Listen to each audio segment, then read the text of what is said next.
Go ahead and hit that button.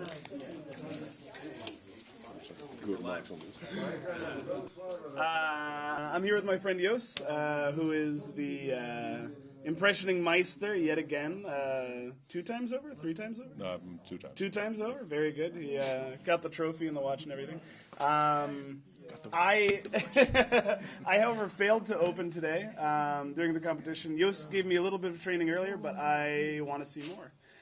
So can you just walk us through opening a cylinder? Sure, cool. Awesome. Excellent. Very good. As you may or may not know, I'm used to bring my own setup. It's a cheapo workbench. It's definitely not the best available, but it's mine. And so it's always the correct height. You're sure you don't have to share a table with somebody else. I mean, table will be shaken, and there's always shortage of tables. What I normally do, files are the most important tools. If I move them, I put some tubing on them so they don't get. You don't. Yeah. Okay. I use Manfrotto clamps. These got recommended by a good friend, John Sand from London, and they're actually theater clamps. They used to normally they used to hang on big lamps to. They grip quite good. What I also use is a Kruplin measuring device. This you can see if your cuts are deep enough, and I put some stuff on it. And that's each of the cuts typically of that's ABIS specifically? This is ABIS specifically. I mean, all the games, as far as we're going now, is always on the ABIS C 83, 38? I can't remember, yeah. Yeah, those. Yep. So you know your measurements, so that's helpful. What I also use is this. It's a normal core that I filed off. So you can see that if you have markings, if they're actually on the right spot. So you know where you have them on. And then what I also use is a tool that was made by Jort. What this does, this is a modified IBIS cylinder. And instead of pins, it has very nasty pins in them. So I use this KGS tool to make scratches on the blank. So I know exactly where to start filing. Excellent. And that gives you all the spacing? Yes. Awesome. And that takes off a good amount of material every time. Absolutely. This is Grobet. I believe it's Swiss brand. It's a Swiss cut number 4, and it's very fine. Well, now this is supposed to be a 111 key. I don't check this normally. It's just a tiny bit too deep. Mm-hmm. That was good. That was good. But they're all pretty consistent. Yeah.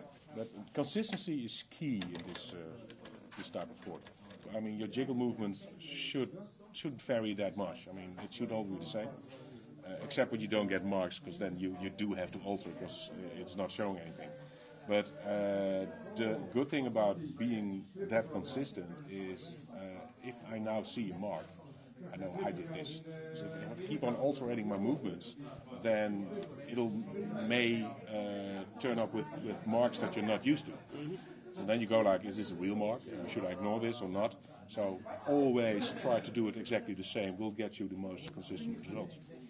So you jiggle a bit. So turn, jiggle, a couple of times. And then you should check for marks. I see a quite clear one on number 2 and a not so clear one on number 3. Now, so I'm gonna take number 2 off. So 1 step down. That should be, that's about right. I'll leave number 3 because I'm not sure about it. You have to be sure. At least if you have the choice, leave it. Because I'm not sure about it. So what I could do maybe is just a little tad to flatten it up. Okay, just to sort of clean the surface again? Yes. Okay. So no pressure on the file whatsoever. Just you don't want to actually take stuff off, just want to make it smooth. No, nothing on 3, but a very definite mark on number 2. Okay.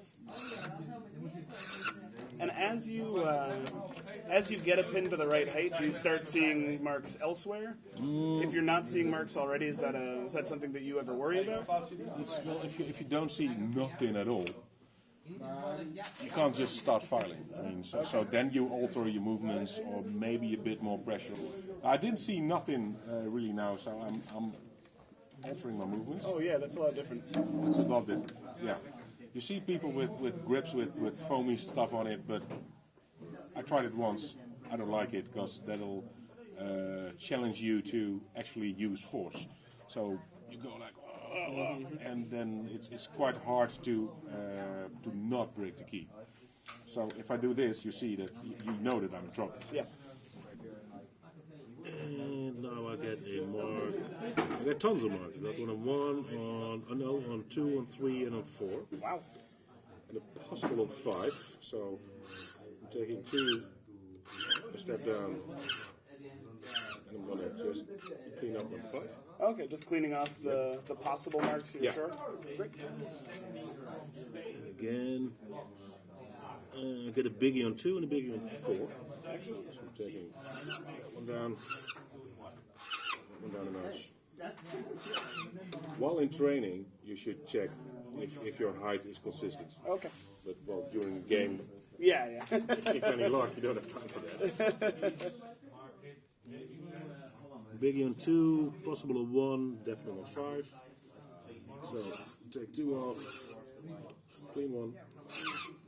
You really get into the Take 5 down. mode and the rhythm of it a lot. There's something happening here. No idea what that is. It's not a crater yet. Let's go. There you go. That's a mark.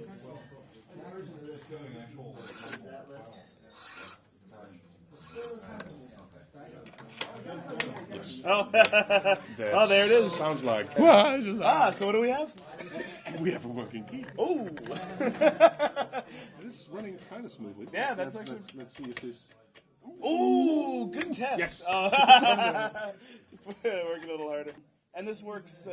This will work with anything. Any pin tumbler. Or? Anything with pins in it. I mean, well, as far as I know, anything with pins in it should be doable.